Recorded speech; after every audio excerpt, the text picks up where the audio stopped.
Welcome back to the Cruise Elite Podcast. What's up, Tony? Good morning, Taylor. Good morning, Taylor. Back from a week away in Maine.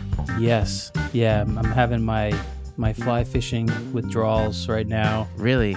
Yeah, I always do. The trip is so good. It's so good. And it was awesome. It was awesome. Yeah, we left on Wednesday early morning. So we arrived midday Wednesday. So we got to get into some fishing that evening, and then we had Thursday, Friday, Saturday, Sunday morning, just a quick session, and then we were out of there. But it was great. It goes by so fast. Yeah, I'm sure. And are you camping? Like, are you in No, tents? actually, this is a unique one. We rent a cabin. We've been doing that for a number of years, and it's nice because it just keeps it, you just show up, drop your stuff. You can handle the meals really easily. It's a nice home base, so it's beautiful setting. It's on a pond and mountain view.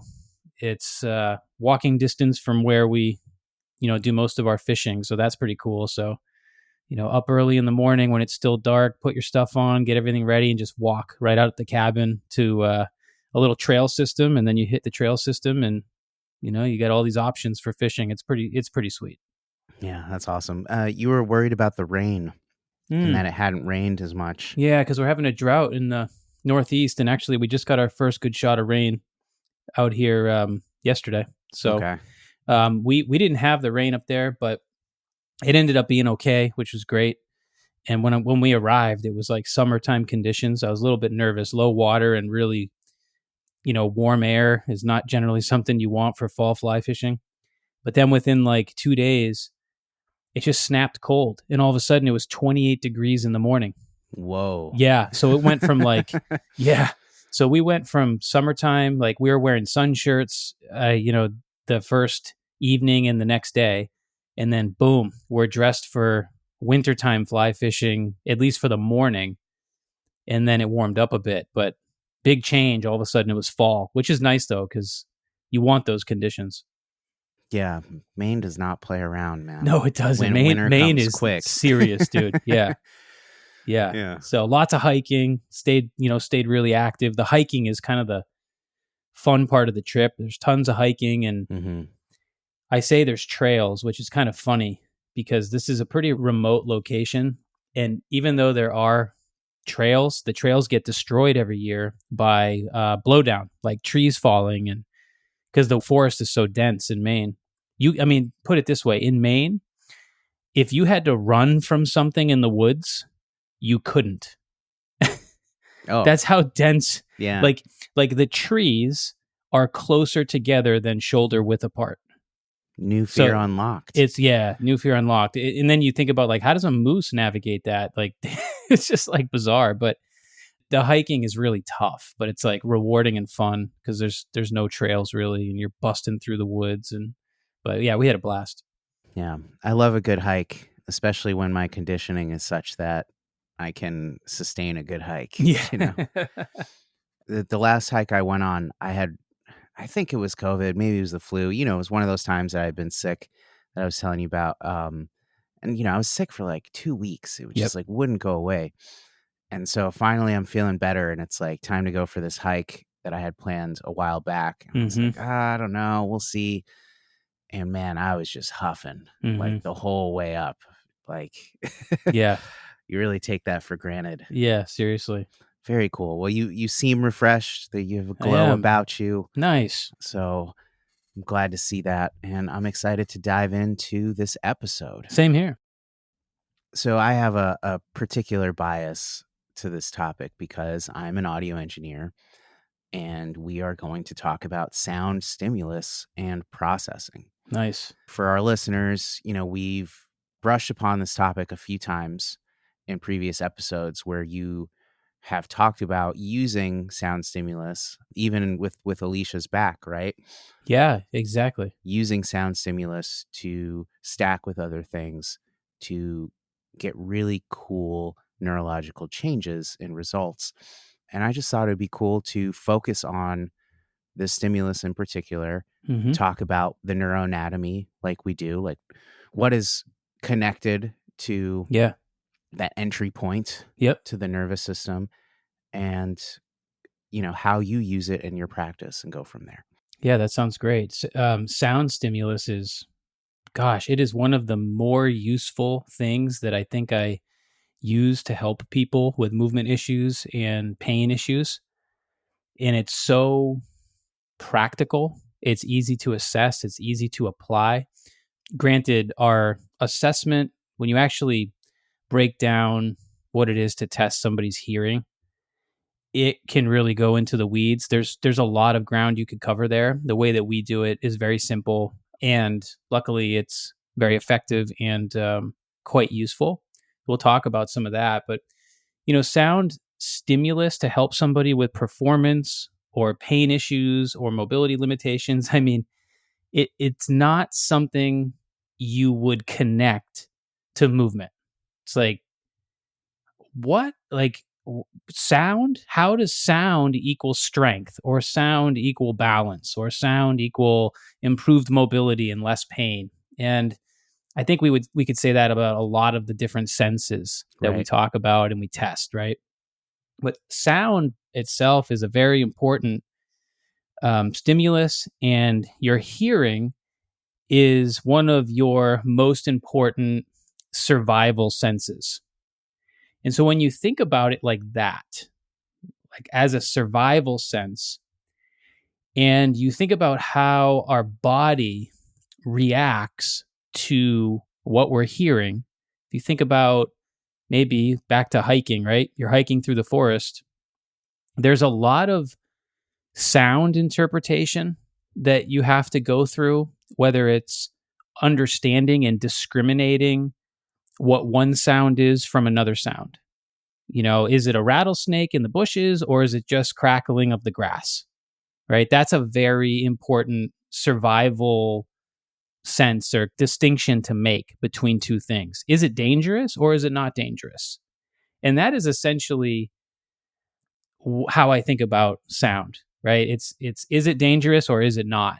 And our brain's ability to interpret that, to process it, and to understand it. So there's lots of different things that kind of come into play here. We've got the idea of being able to understand one sound from another sound. We also have this idea of being able to understand where a sound is coming from. So a lot of the sound processing has to do with like mapping the environment. Mm-hmm. Again, a survival sense, right? That can help you understand if something's dangerous or not. Is a sound coming from the distance or is it nearby? I mean, we take these things for granted because it's just a very reflexive system.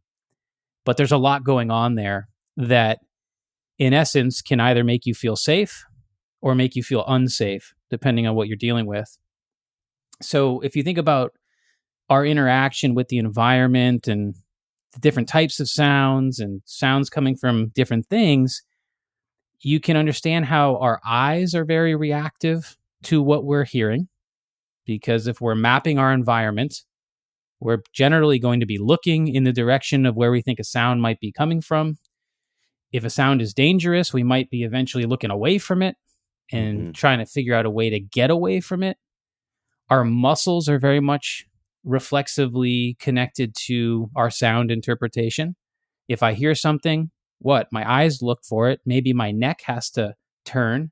Maybe my trunk has to turn. Maybe I'm making movement decisions to go towards a sound very quickly, move away from a sound, whatever it might be.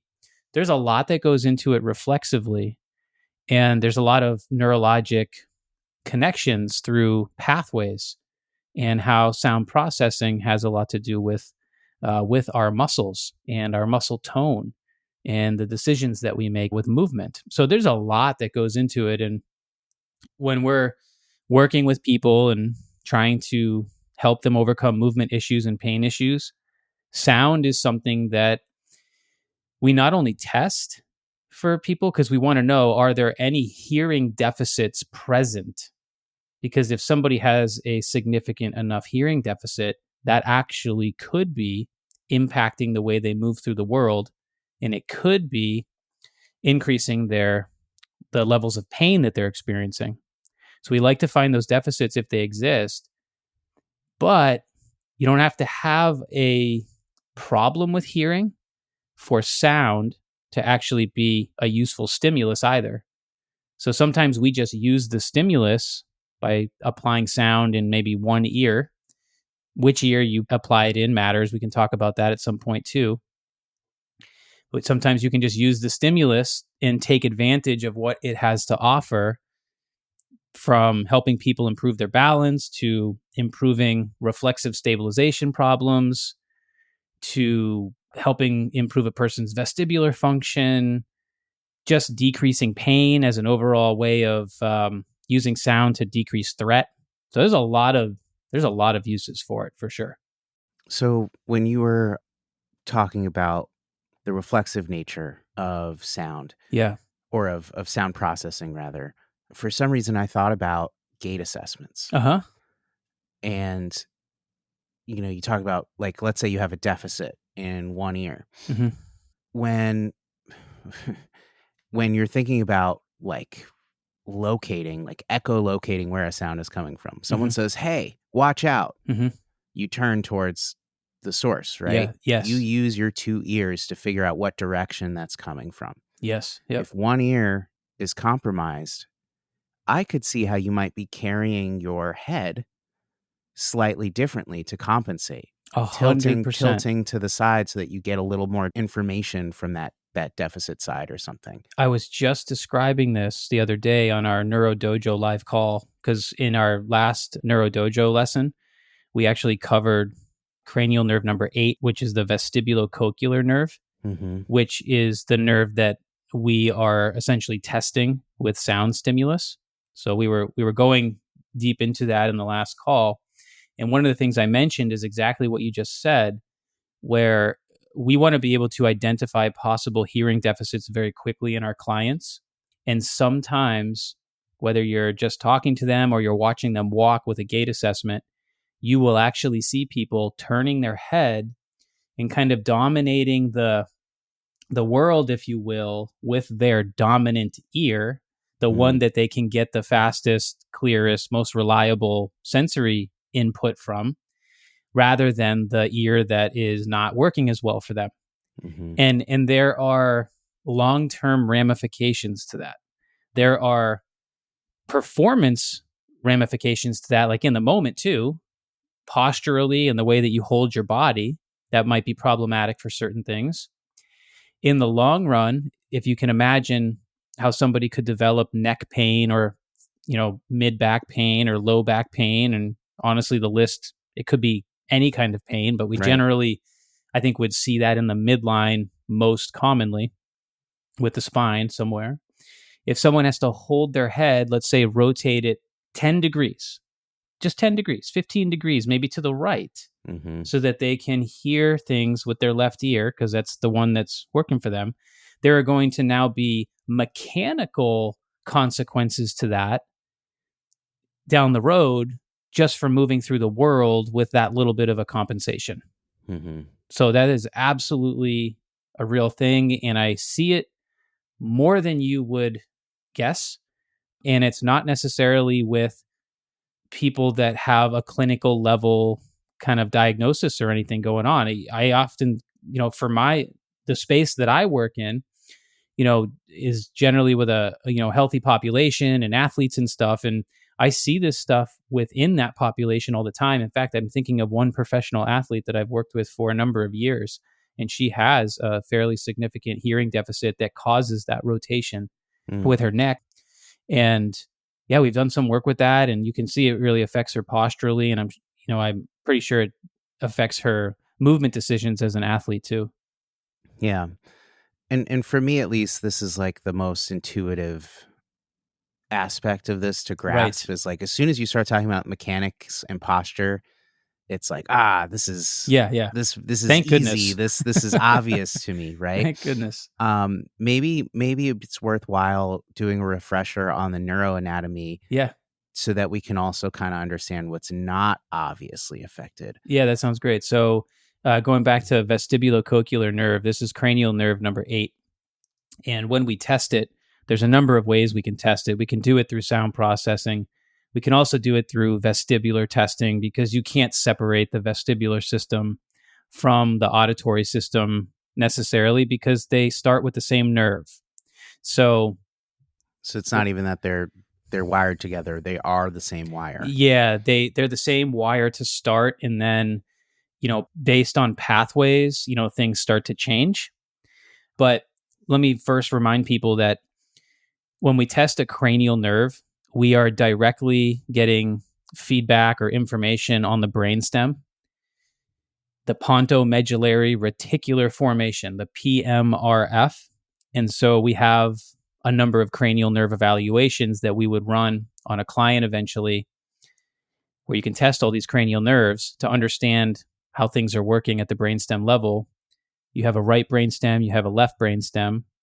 These cranial nerves originate, not all of them, but most of them originate at the level of the brainstem. So for vestibulocochlear nerve, cranial nerve number 8, you have a left vestibulocochlear nerve, you have a right vestibular cochlear nerve. So you got two sides that you have to test.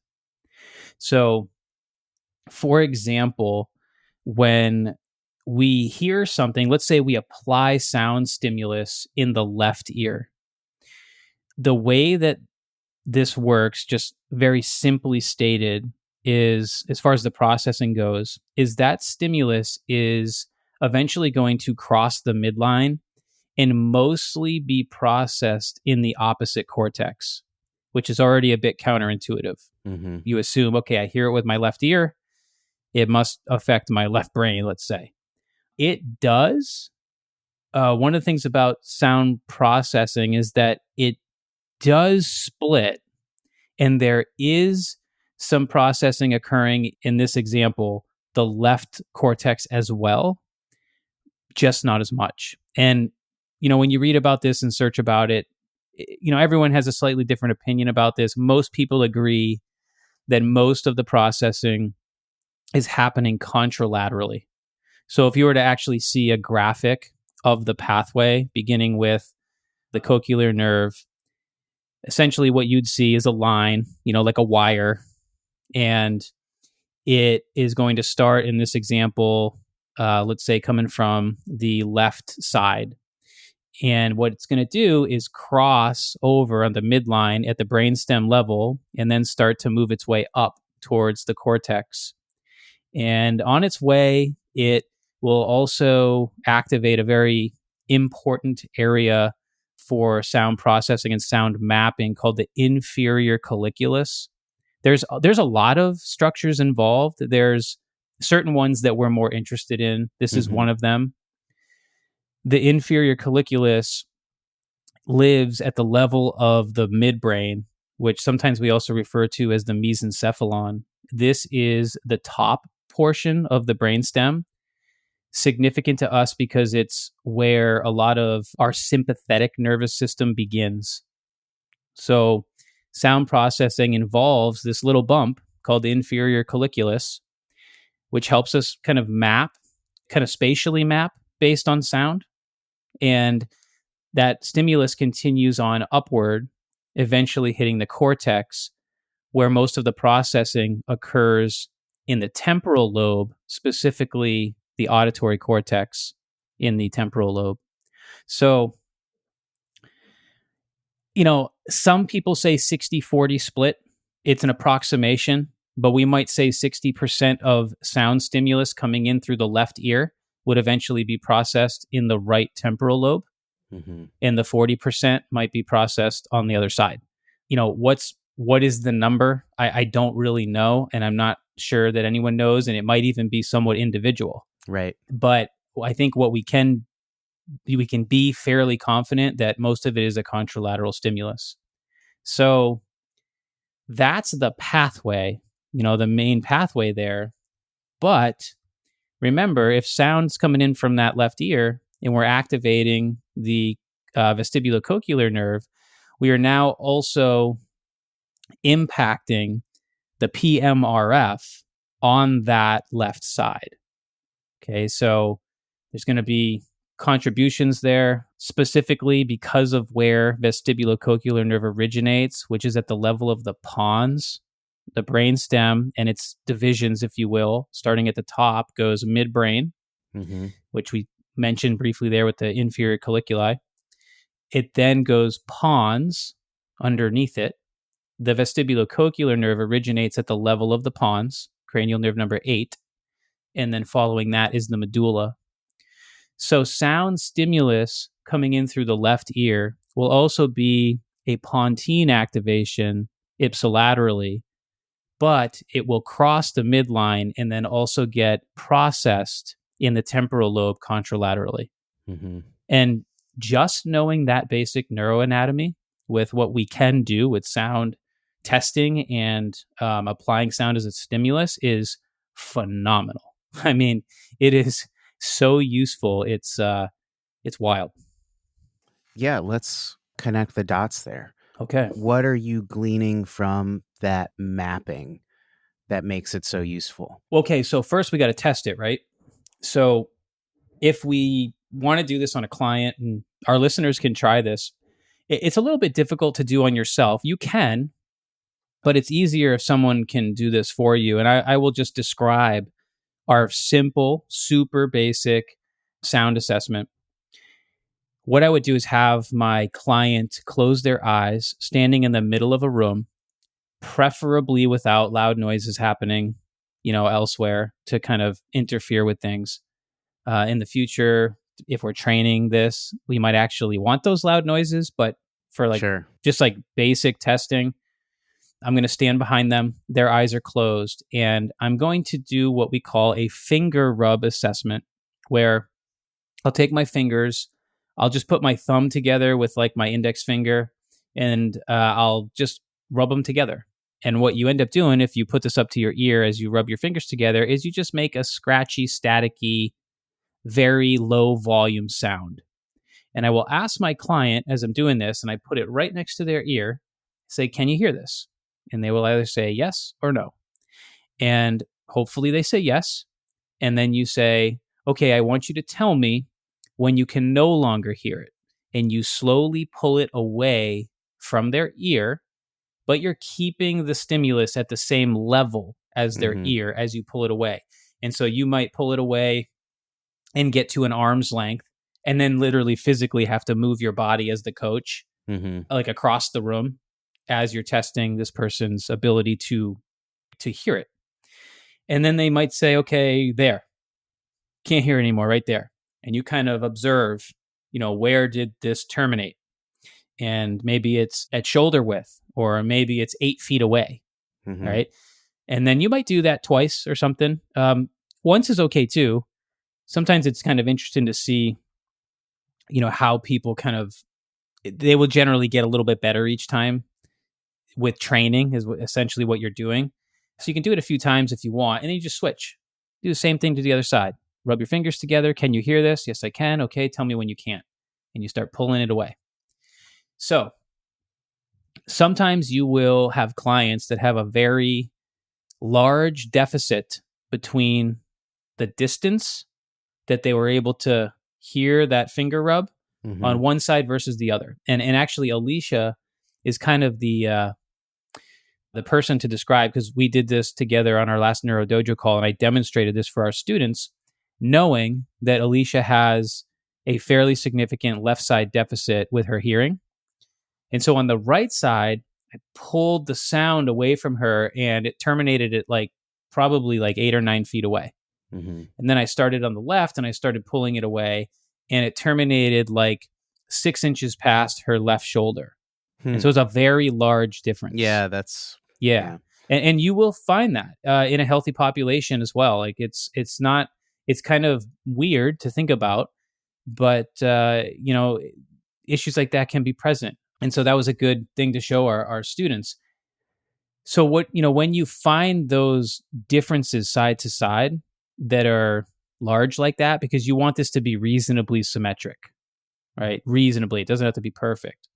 And of course, you can go into the weeds on this because we're only testing the finger rub, and sound comes down to frequency, and there's so many options. So we can talk about that in a couple minutes.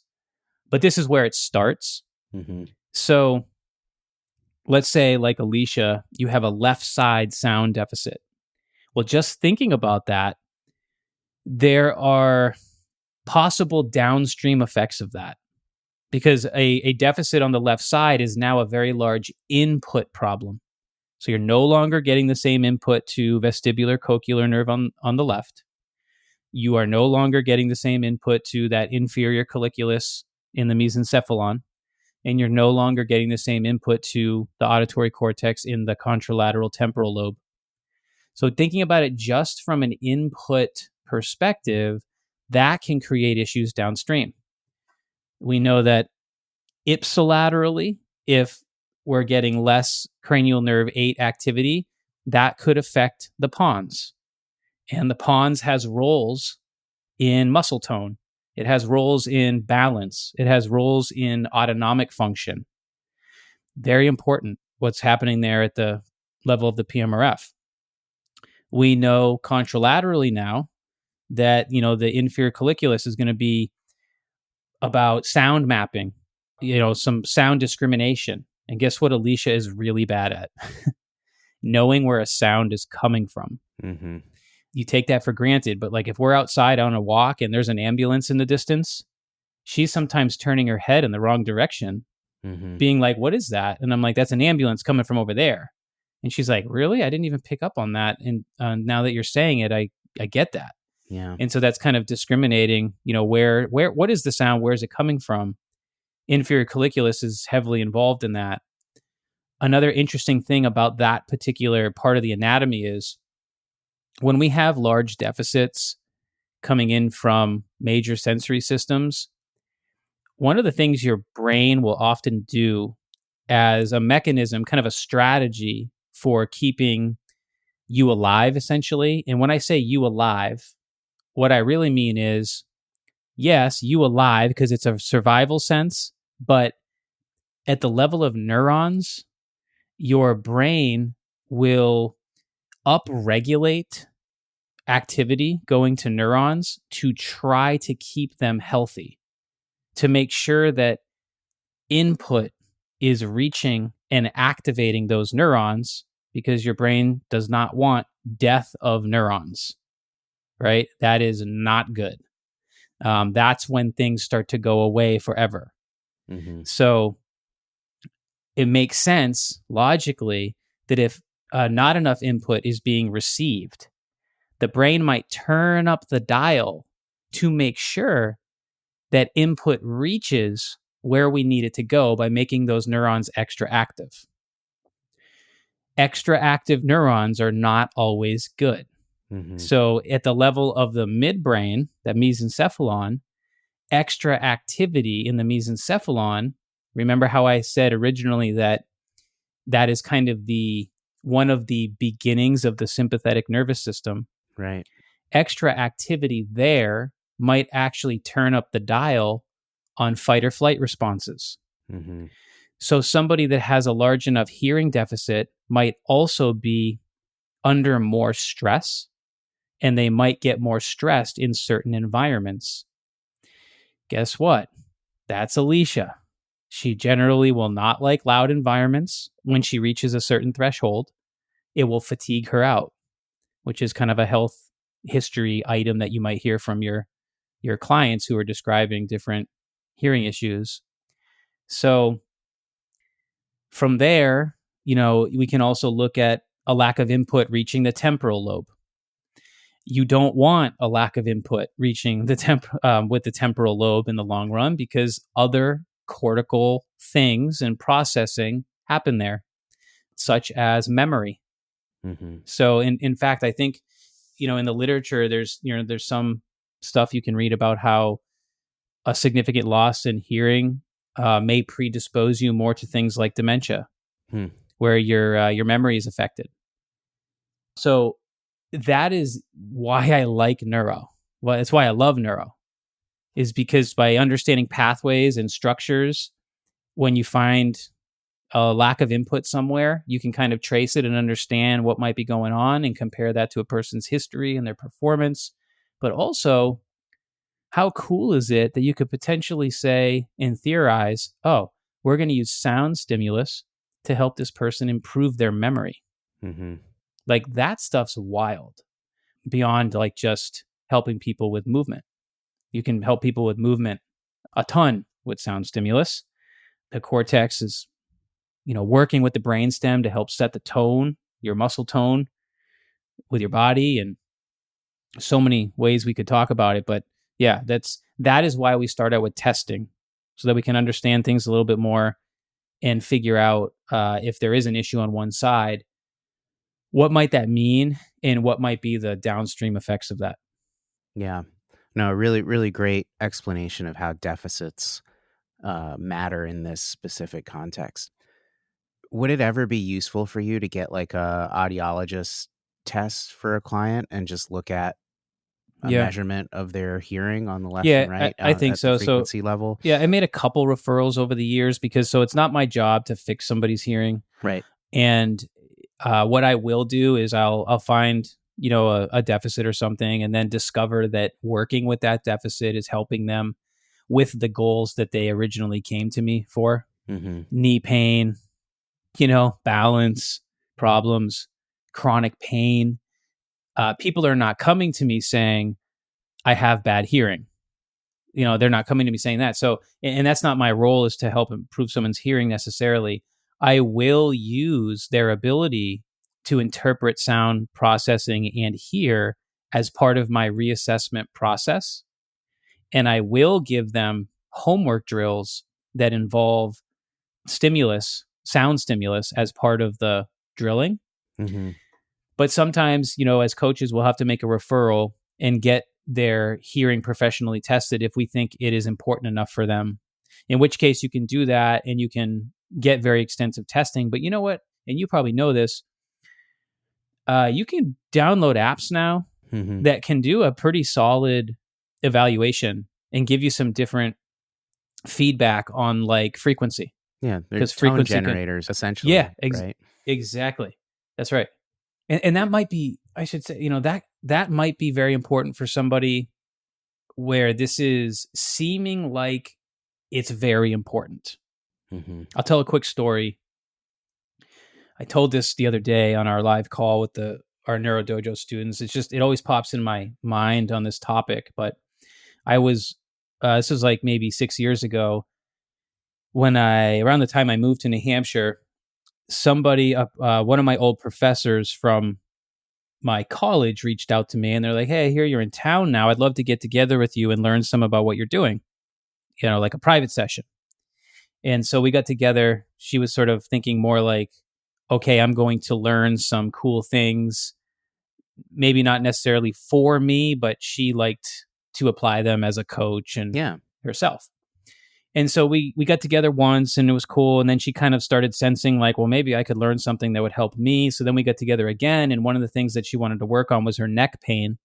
She had very, very serious chronic neck pain for a number of years, to the point where she could only move her head to the right and left like 10 degrees. Oof. Yeah, it was, and you could tell that in the way that she moved through the world and stuff. She didn't move her neck really at all. And, if she had to turn and look at something, she would generally turn her whole body. Yeah. And that you'll see that in people when they have hearing issues and neck pain because of it. So, kind of a long story short, she told me about this neck pain. She'd been working on it. It'd been a journey for her. She had basically done everything she could think of. She went really down the fascia rabbit hole. At the time, she was sort of discovering a lot of the different fascial therapies.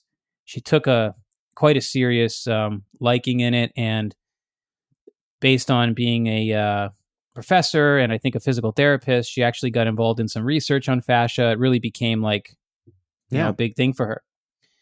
And she'd done a lot of fascial therapies with kind of so-so results, like lots of temporary results, and just she never got control of the issue. She shared this all with me, and it was kind of funny to me because she had such a liking for the topic of fascia. She was sure that her neck issue was her fascia. Like she believed that her neck pain was her fascia. And it was all about finding the next fascial therapy that was going to help her, even though the last one didn't. Mm-hmm. Okay. And so I kind of hearing the history and just coming up with some ideas for our first session. And I noticed a couple key things about her when we were talking. One of them was going back to what we'd said earlier, where she sort of had her head turned as she was talking to me. And she's like one of those people that will really focus on your mouth as you're speaking, which you'll sometimes see with clients that have hearing issues. We got into a conversation. She told me that she, when she had recently retired from being like a classroom teacher, and she ended up telling me that one of the things that drove her to a slightly early retirement was the fact that she could no longer hear as well in the classroom. And it really bothered her when she turned her back to the students and was writing things on the whiteboard. She had no mapping, essentially, for the sound, and she just couldn't hear things well and couldn't hear her students well. And that was very stressful and kind of drove her to a point of frustration with teaching, and she kind of ended that. So I hear all this, take the history, spend more time on the history than I do on the drilling, which is pretty typical on day one. And she's like, okay, what do you think? And I was like, well, I guess we're just going to test your hearing today. And she's like, oh, you can do that? And I'm like, well, yeah, like simply, we'll just get an idea. Yeah. And so finger rub test. And she had actually her finger rub test terminated like inches away from both ears. It was, not good. But one side was better than the other, which is pretty typical to find. So I was like, okay, we'll start with the side that's not as good. So I just started doing the finger rub. And I was like, I want you to keep your eyes closed. Tell me when you can hear it. Tell me when you cannot hear it. And so I just used the finger rub test. This is not anything more than our test, our basic test. And we did that over and over again for just a couple, I don't know, a minute and a half. And I can't remember if at that point I played any music in that ear. That might have been drilling afterwards. But anyways, after that, I was like, all right, let's retest your neck. She's like, oh, you mean you want me to move my neck? She's like, I can't. And I'm like, well, no, I want you to try. I know you showed me what you can't do. But now I actually want you to try what you think you can't do as part of our assessment. And she was like super nervous, and she's like starts to move in super slow motion, and she just keeps moving. And she literally had full range of motion in her neck restored. Like any further, and we would be rehabbing it. Like it was full range of motion, both directions, just from the finger rub test that we turned into a drill. Right. And I was mind blown, and so was she. It was actually kind of like an emotional moment for her. I believe it, yeah. But also a very confusing one, because remember, she wanted it to be fascia. And so I actually had to change the way I explained it a little bit to make her feel a little bit better. I was like, you talk about the muscle tone. Yeah, I was like, exactly. And I was like, this is connected to your muscle tone. It will involve we're not separating the fascial system from anything. Yeah. Right. We're not separating your muscles from anything. And we got to test these higher order senses, because if there's input issues there, it can really increase threat. And she was mind blown. So yeah, really powerful stuff when you apply it to the right person.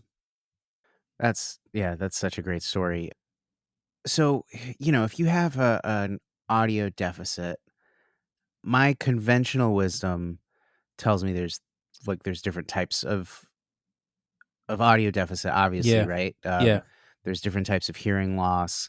It sounds like some of which can't really be recovered. I'm not an expert on that, but I guess my question to you is, if you have a hearing deficit, and you're making a little input like the finger test, mm-hmm. and you're stimulating, the nerve, and it's going through all those pathways that we just discussed. Mm-hmm. What is happening that is granting her that movement? Is her hearing improving in some way? Mm-hmm. Is it that we're stimulating a part of the brain that's changing muscle tone? What's your best theory on that? So we are providing, in that scenario, we're providing a missing sensation. So your brain and nervous system is constantly mapping your internal and external environment. And it does that with all your senses. You can think about those senses as satellites. So we got a satellite for everything. There's tons of them, whatever senses you want to bring into the conversation. And when one of those satellites is not doing its job well, it's not relaying information back to the brain appropriately. Maybe it's inaccurate information. Maybe it's not enough information. That elevates threat. And the body's response to elevated threat is essentially, at least one of them, is essentially an increase in tension in the body. Tension is a protective output. All these like symptoms that we talk about with movement issues and pain issues, they're all protective in nature, which is counterintuitive. It's like your brain is trying to keep you safe. One of the ways that it does that is by putting the emergency brakes on. That's a form of emergency brake that needs to be lifted, because if you carry that tension around with you forever, there's going to be a problem at some point. So in that scenario, by testing the sense and discovering which one needs the input, which side, the simple way to think about this is we are now giving that person's brain and nervous system the missing sensation. And all of a sudden, your brain goes, oh my gosh, thank you. That has been a blurry window. Imagine trying to drive without your windshield wipers as it's pouring rain. You can do it, but it will fatigue the heck out of you because of the way you're trying to squint and see and listen, and you're tensing, and it's like that. Your brain wants to be able to understand the environment as clearly as possible.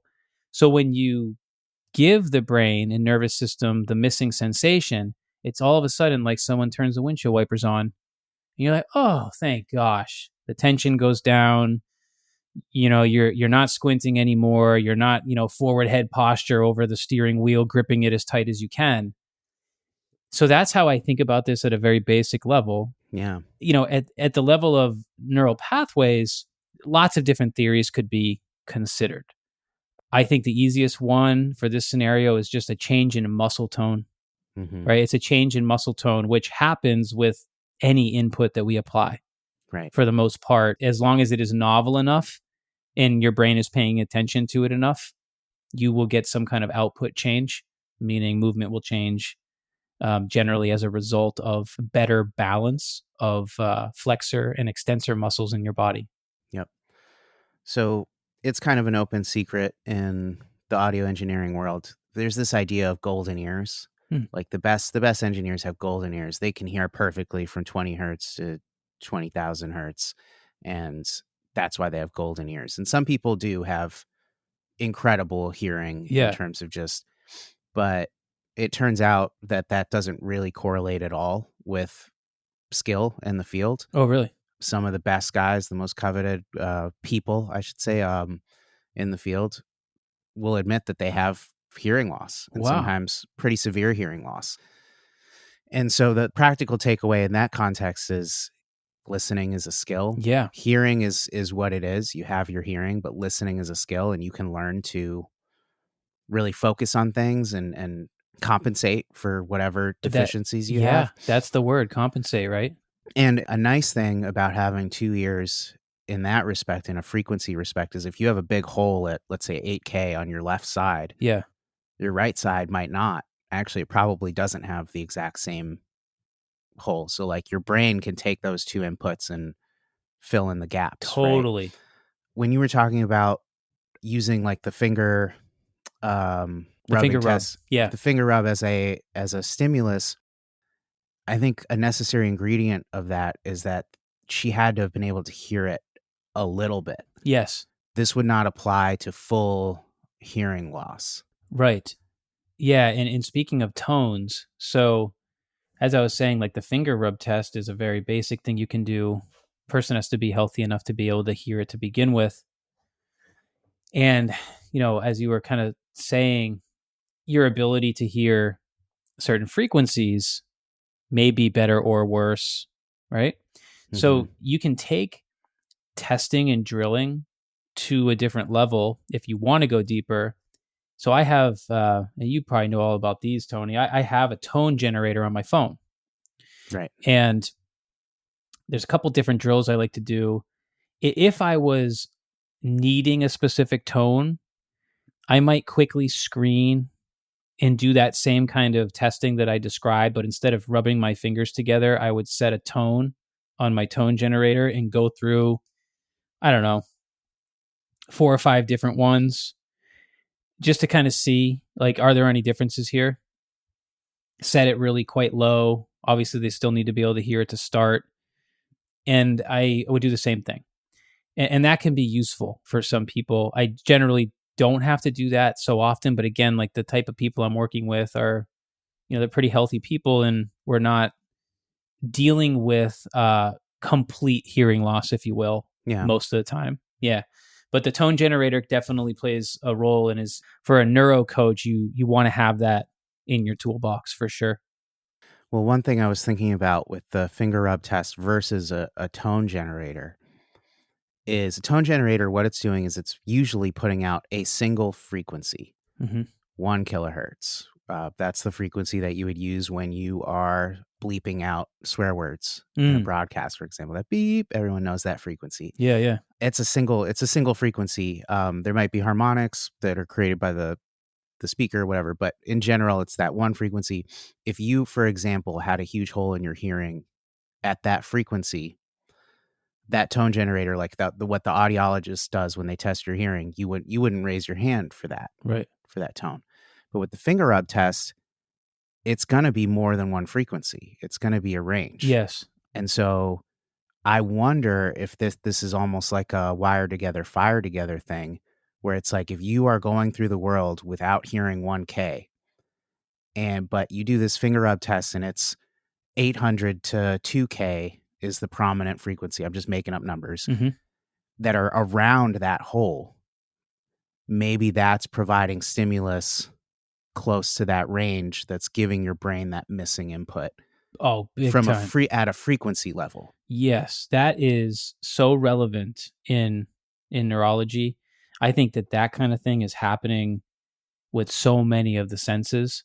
Makes me think of sensory substitution as well, where you might be kind of lousy with one sense, but because of that, your brain and nervous system turn up the dial or your skill level on another one as a way to compensate. That's a real thing that can kind of shed light on a person's health and their performance, but also sometimes my thought process is we actually are training sensory substitution to be even better if there happens to be a sense that is so low performing that we can't do a whole lot with it. By training and making other senses better, we might actually be improving that lousy sense to some degree because other systems are able to pick up the slack and help. That's one idea that comes into my mind, that I think we're kind of doing that, whether we know it or not, with a lot of training. Yeah. And it's good. It's good. I think it's a good thing. And then, like what you were saying, I think that when you've got that hole in the map, that, other, in this case, like frequencies that live nearby it, so to speak, when they become active, things that wire together, fire together. So I think that's a very real concept. So I also think that people can become sensory seekers when there is a sense that is decreasing its performance, if you want to think about it that way. That's a very important survival tactic for the brain and nervous system, kind of like what I was describing before, where your brain wants to ensure that those groupings of neurons are going to be activated, so it might turn up the dial. Kind of a similar concept, only the individual may become a sensory seeker of a very specific, in this case, sound wave or frequency. However they do that. Maybe it's a form of music, maybe it's something like that. Yeah.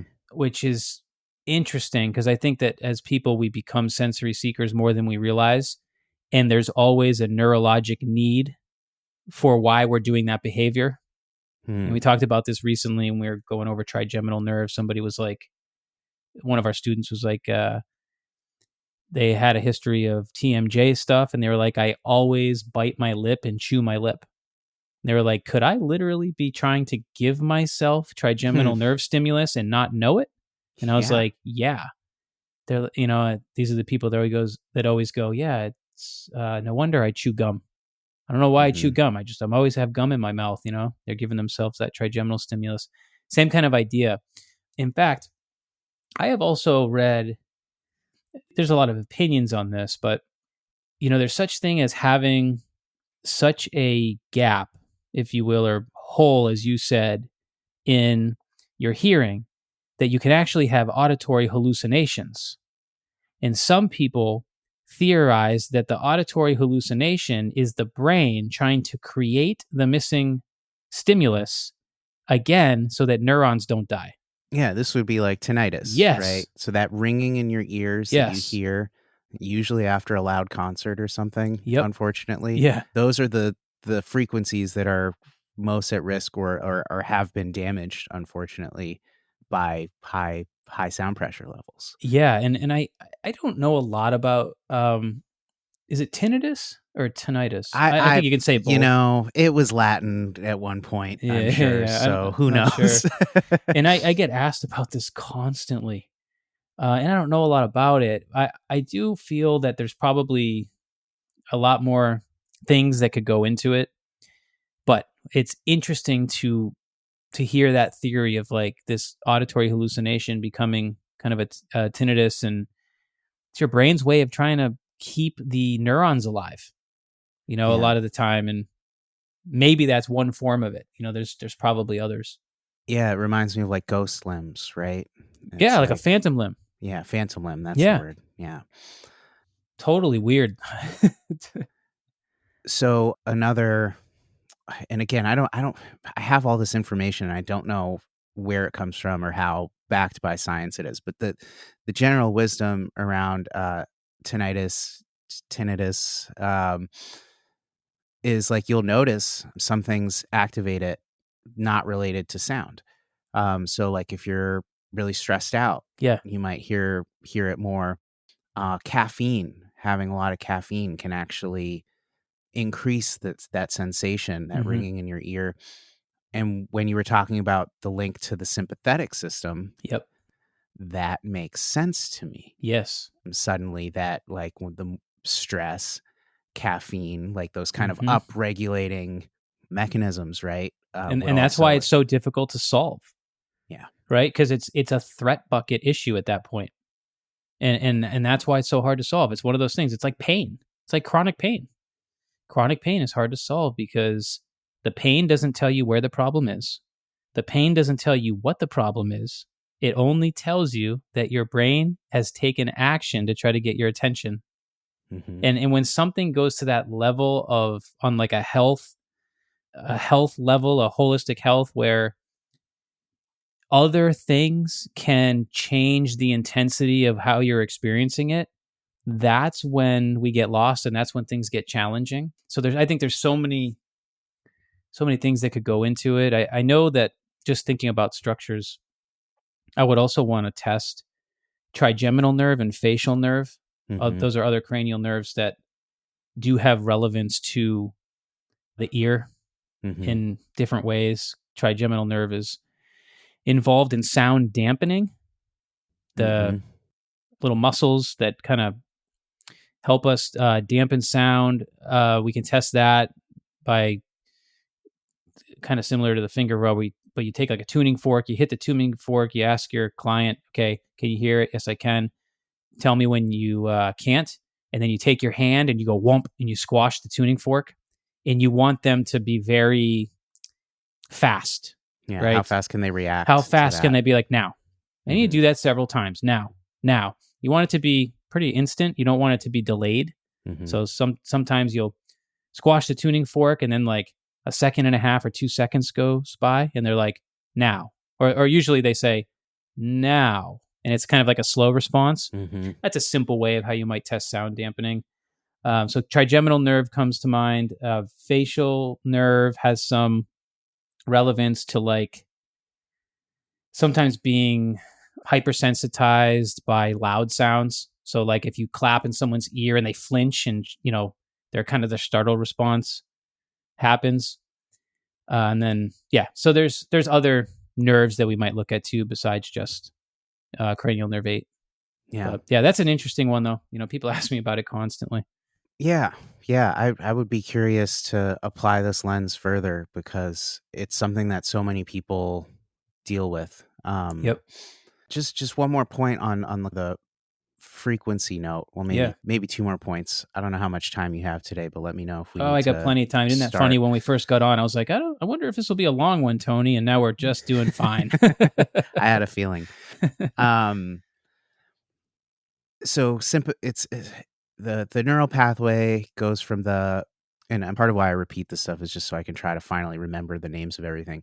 But the vestibular, cochlear.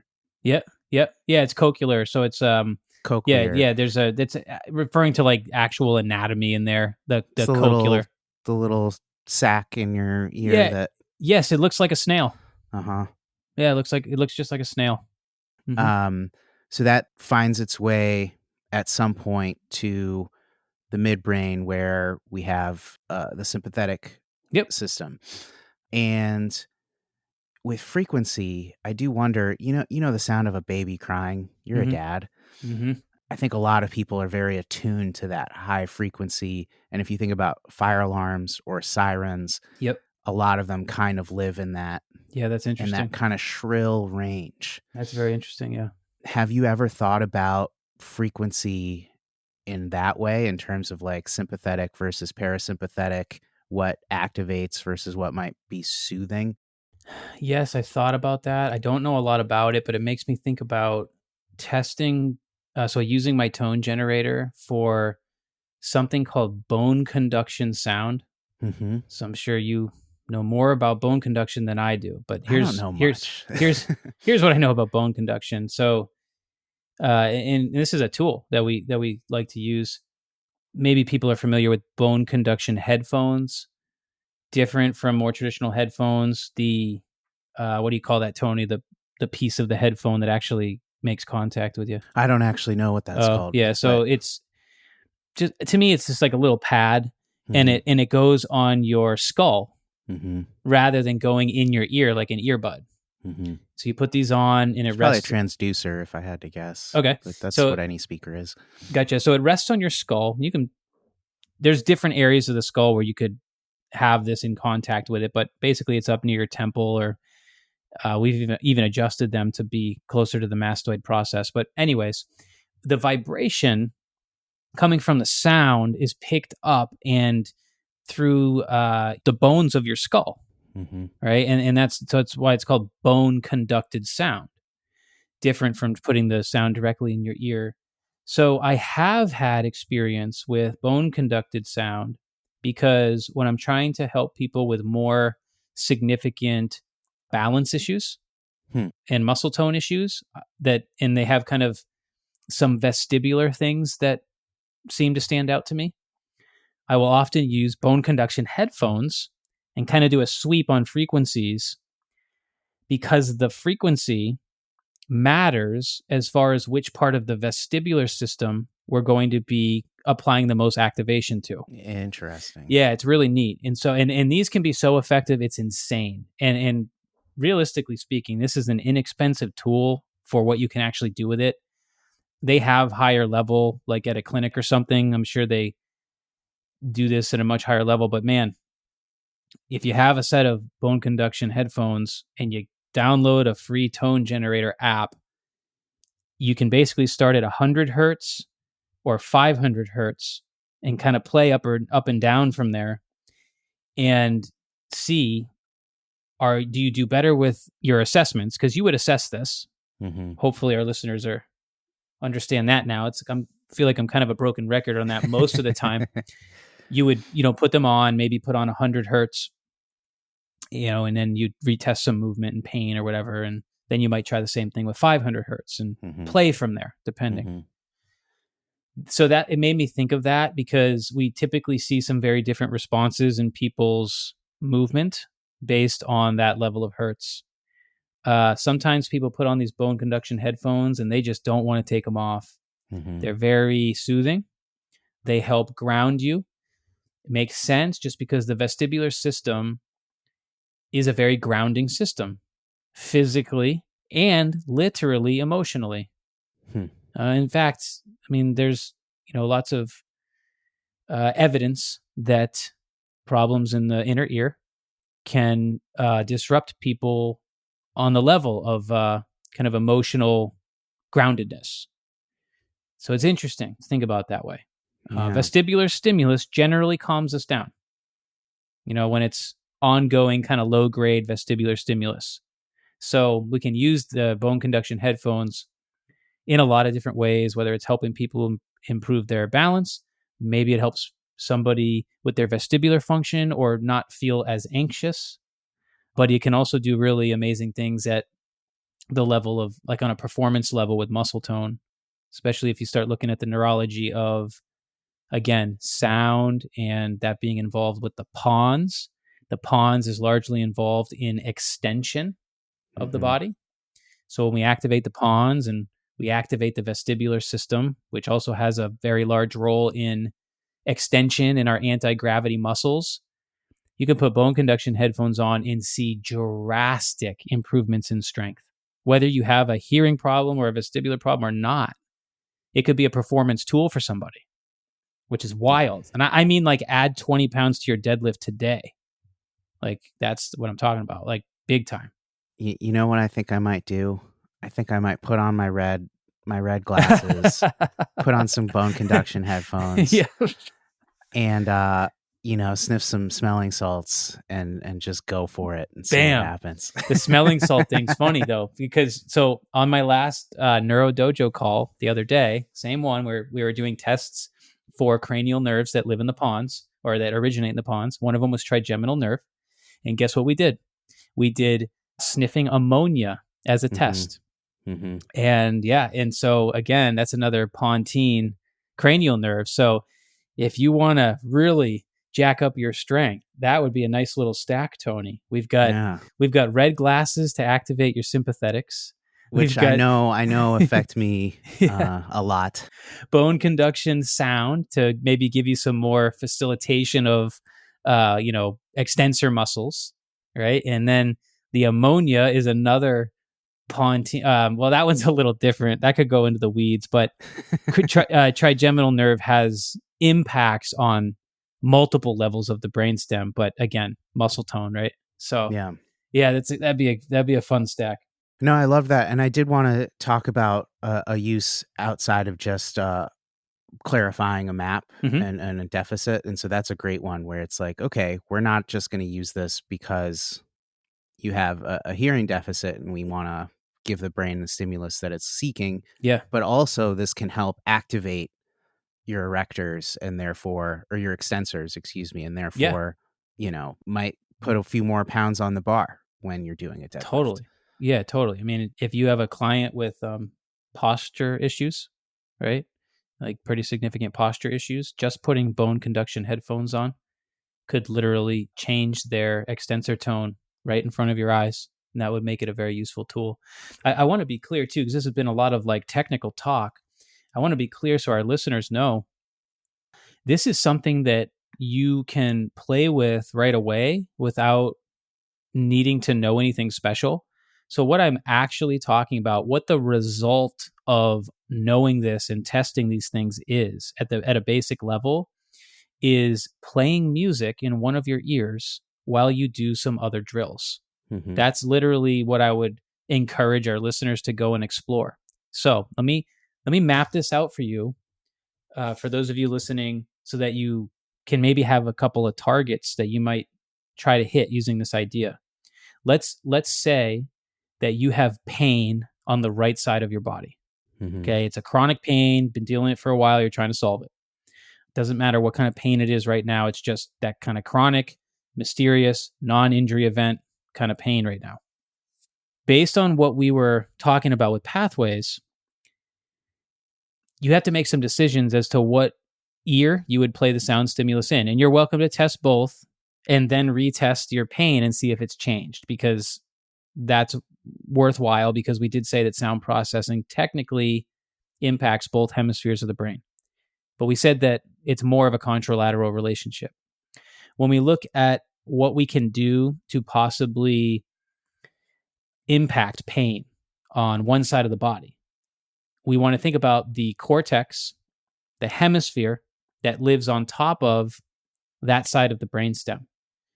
Because if you go back to our basic rules of neurology and the movement of neurology, it's similar to that. All sensory input goes to the contralateral cortex is also a rule we like to use that matters here.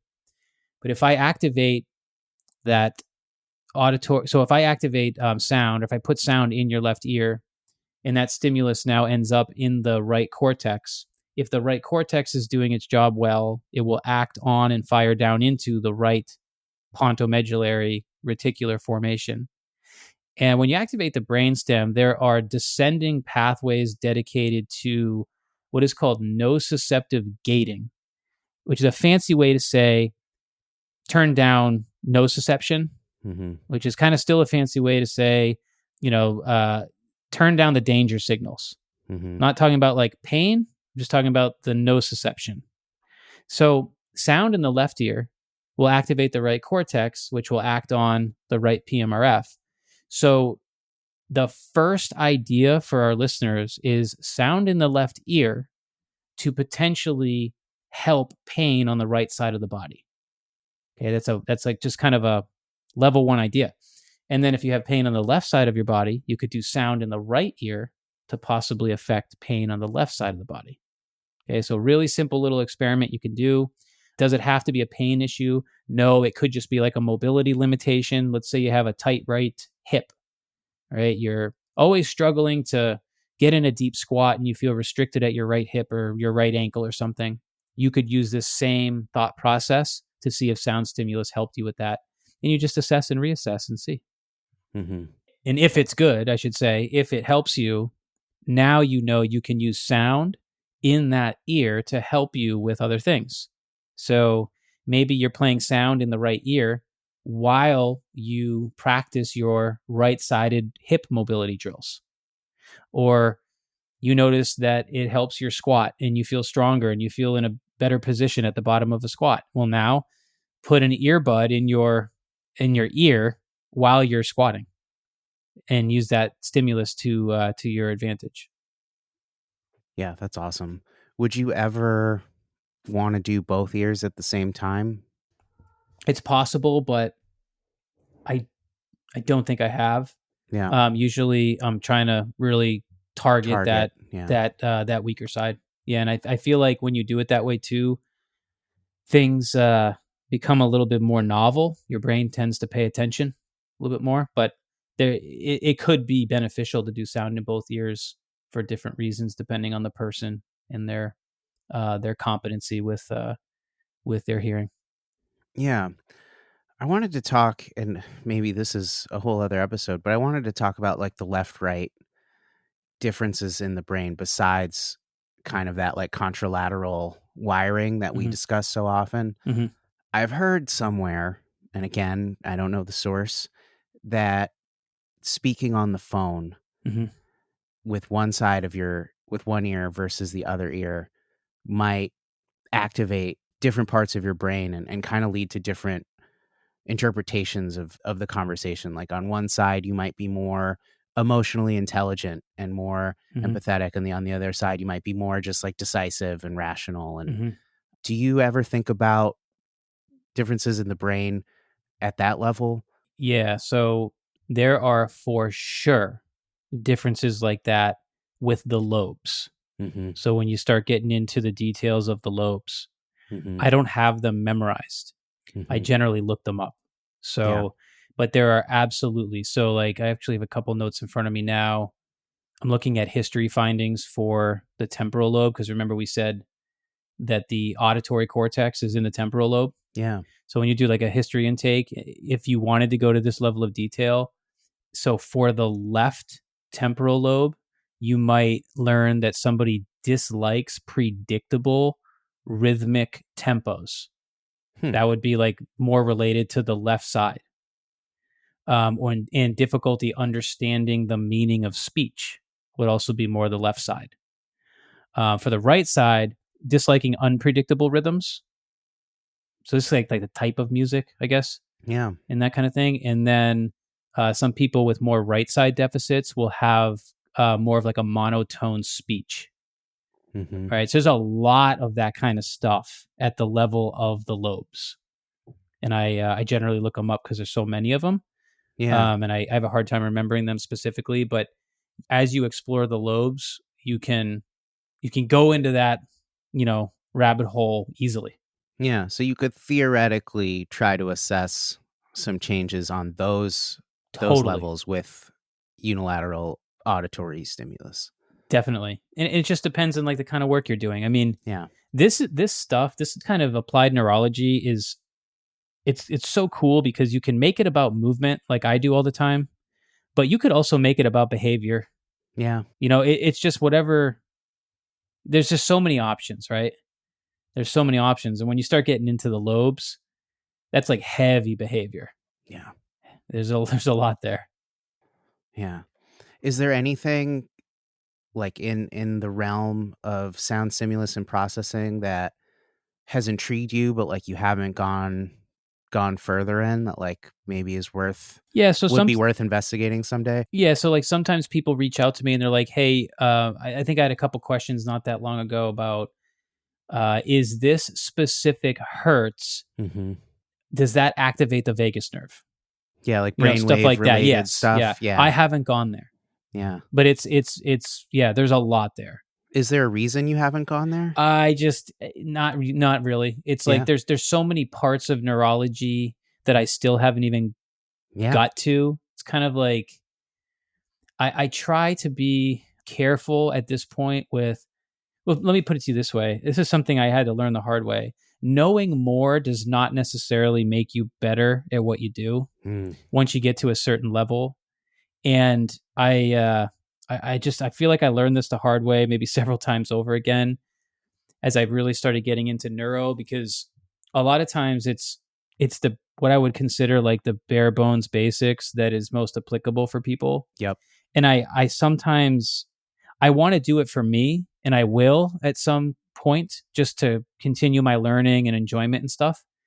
But because I'm so deeply engaged at the moment in building our platform and still tweaking our courses so that the delivery is exactly what we want it to be, and our community, the way it's building itself right now, and people are, loving it and they're giving us feedback.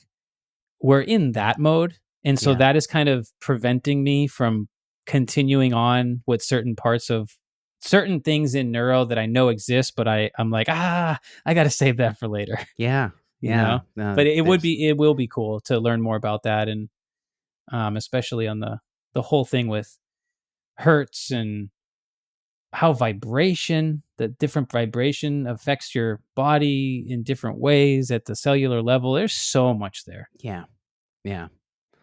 Very cool. So a lot of ground still to be covered, which big time. I think keeps us young. It does. Yeah. It's important. You have to have stuff to look forward to get into and learn more. Yeah. Very nice. Any last thoughts? No, just I hope our listeners do a little science experiment and try some sound stimulus, whether you're applying a finger rub test to your significant other or playing some music in one of your ears to see how it impacts you. If you get any cool results, put them together with other things that you're doing and see if you can amplify those results even more. And let us know. And let us know if anything cool happens. We love hearing the stories. Awesome. All right, there it is. I hope you guys enjoyed that. Remember, we are dying for you to review the podcast right now. So if you guys could make sure you head on over and give us a review, we would be so grateful for that. It helps so much more than you realize. So that's it for today. We'll be back soon. Peace out.